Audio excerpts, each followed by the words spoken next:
Hi, welcome to the beginner series. We're going to be starting with a low centerpiece. I'm going to show you a little trick that I use because I know when we're traveling we don't want everything falling out of the vase.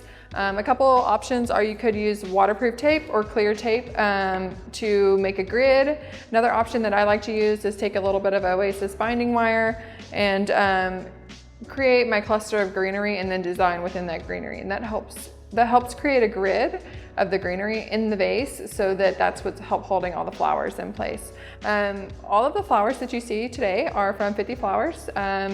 They're also known as farm exports. So depending on where you're at in your floral journey, it could be, you might be on their 50flowers.com, which is more like the DIY bride, or the farm exports, which is gonna be your floral designer who is ready to have their wholesale license.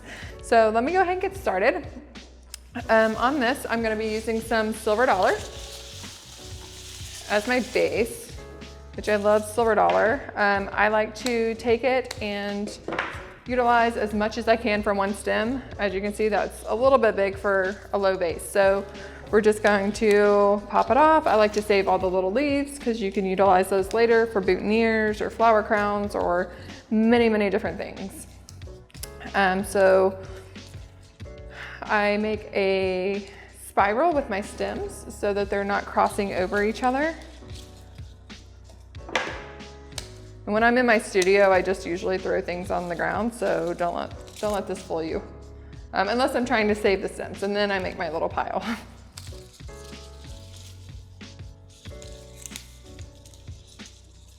So again, just getting a little cluster of greenery, and it doesn't have to be huge because I've got all these beautiful flowers that we're gonna be putting in the centerpiece. I am gonna take some breaks of spiral eucalyptus. We're gonna clean it off so that nothing touches the bottom, or the greenery is not underwater, sorry, excuse me. We want it to touch the bottom. That's how it's gonna hydrate.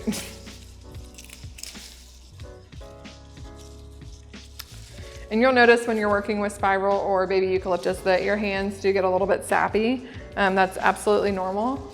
A lot of people like the smell of it. Usually if you have a eucalyptus candle, that's what you're smelling. So, okay, so I have, again, just a little cluster, almost like I would make like a small little mini bouquet. We're gonna take that with some binding wire and just wire it tightly like you would a zip tie. We're gonna cut the excess off. And then I'm gonna measure it to the vase. So usually what I do is I'll take the vase and I put the top of the flowers where I want them to be, and I can see where how much I need to cut off.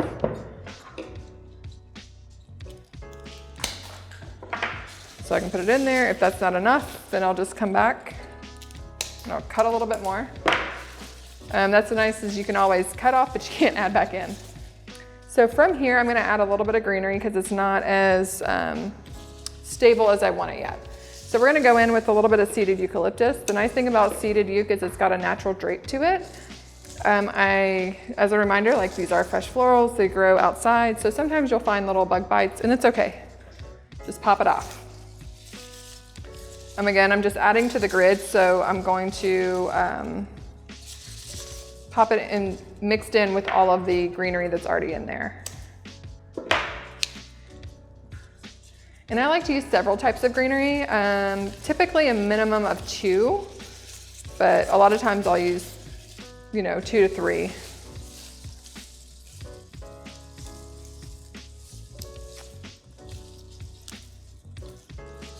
All right. So now I kind of have my base. I want this to be more floral heavy, so I'm not going to do a ton of overspilling greenery. Next, I'm going to start with my line flower. So I'll go with the snapdragons, and then I'll use the stalk next. So those are lime flower. They're called that because they're straight up and down.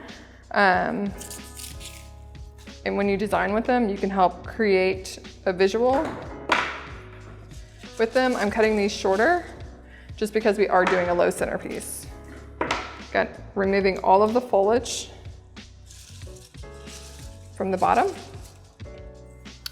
And when I design, I like to design in a cluster, so making sure that I get more impact. And I typically will design in odd numbers, so whether that is 1, 3, 5, you get the picture.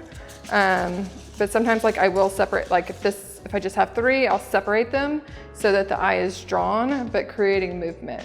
So that's a big thing for me as well. I love movement in an arrangement. So now we're gonna go on to the stock. So I've got a blush colored stock here. It's kind of mauvey blush purple.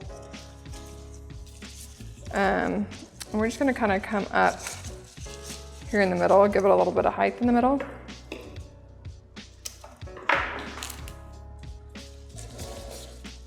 And we're gonna come in at an angle to bring that color. Again, clustering.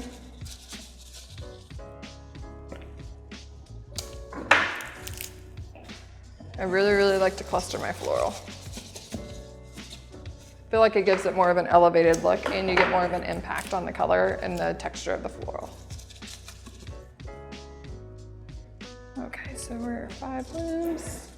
Next, I'm gonna tuck in some thistle. So we have some beautiful blue thistle. And we can utilize this in it's got tons of little breaks. So we can, again, kind of cut this up and use it. So, and then look, we even got one for the boutonniere. So that way you can use one stem. When you're using flowers that are in good season, you're gonna find that you have a lot of that.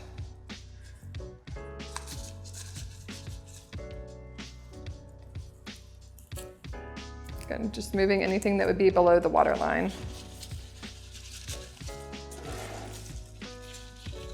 Lots of texture. So I also want to make sure that I'm not designing an arrangement that looks like it has arms coming out. So I will be making sure that we add into this negative space.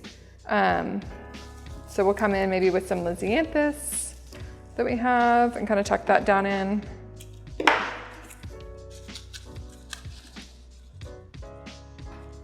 I love the little buds on them. I think they add a different texture.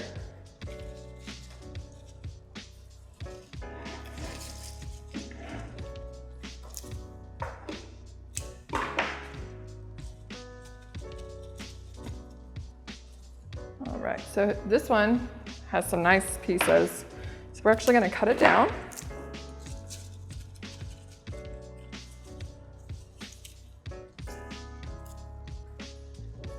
And we got 2 uses out of it, so we love that. We can definitely give more of an elevated centerpiece to our bride or our customer, whoever that may be. And we love this. So this one's got a lot of different shoots on it. But first, because this is more of a detail flower, I am going to come in with a few spray roses. And just kind of make sure that the flower arrangement's rounded out where I want it to be rounded out.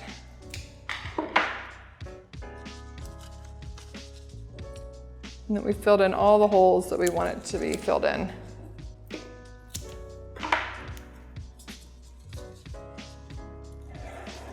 So we're getting there. I'm gonna put one more stem because we like the 3s.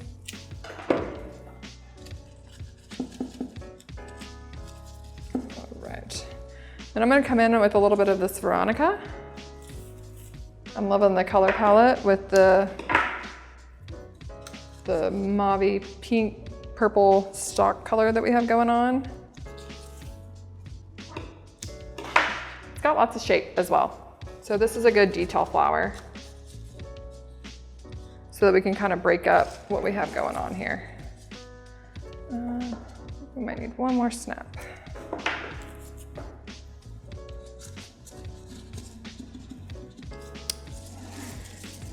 Because I like doing odd numbers, I am going to grab one from back here. That's the one thing about fresh flowers is sometimes they grow a little bit different from each other and it's okay. But you do need to account for that in your recipe and when you're pulling.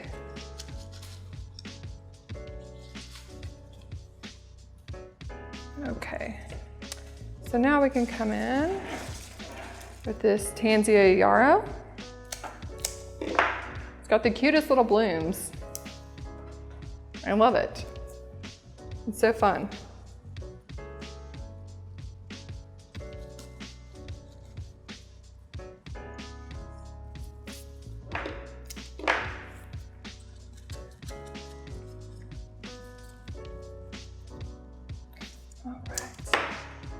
So if there's anything that got damaged during travel, I always just make sure to clip that off as well.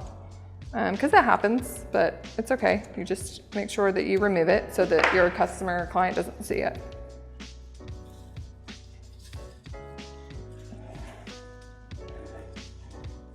So a little bit of this goes a really long way because the blooms, I mean, that's not even a whole stem that I've had to use because the one stem had so many flowers on it.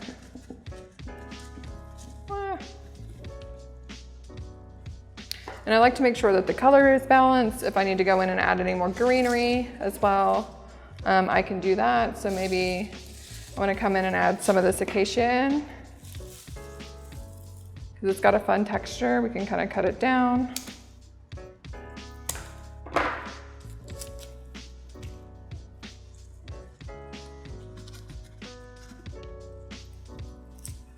Use different, I got 3 different uses out of one stem. Which again, the more that you can do that, the better.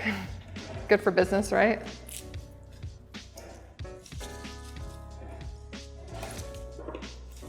Just do one more piece.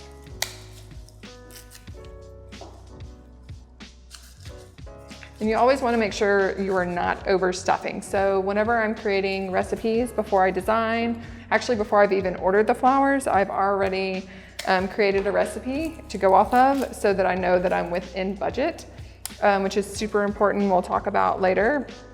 But if you need to adjust by a stem or two, just be very, very cautious and make sure that you're able to still stay within your budget. Otherwise, you're not making money. And we're all here we're in business to make money, right? As well as pretty things. But that is the centerpiece. Thank you for watching.